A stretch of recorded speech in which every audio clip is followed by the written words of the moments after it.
Huli kamang pagsalpok ng pickup sa isang tricycle na may sakay pang 2 taong gulang na bata sa Iloilo. Yan at iba pang disgrasya sa kalsada sa report ni John Consulta. Nakapagbaba pa ng pasahero ang tricycle na ito sa Kalinog, Iloilo bago mag-U-turn pabalik sa lane nito. Makikita rin na naiwan sa loob ng sidecar ang 2 taong gulang na apo ng tricycle driver. Saglit huminto sa gilid ng kalsada ang tricycle hanggang sa nasalpok na ito ng pick-up. Ang nahulog na tricycle driver nagmadaling tumakbo sa naararon niyang tricycle para i-check ang kanyang apo. Ligtas ang bata pero sugatan ng tricycle driver. Hindi nahagip sa kamera pero nakasagasa pa na nakaparadang motor ang pick-up. Ayon sa mga pulis, biglang sumama ang pakiramdam ng driver ng pick-up kaya nawalan ito ng kontrol sa manibela.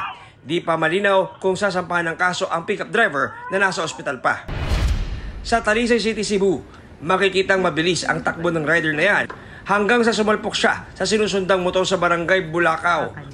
Sa isa pang barangay, sa pool din sa CCTV ang pagbangga ng nag-counterflow na rider sa isa pang motor. Nagkaayos na ang mga sangkot sa magkahiwalay na insidente. John Consulta, nagbabalita para sa GMA Integrated News.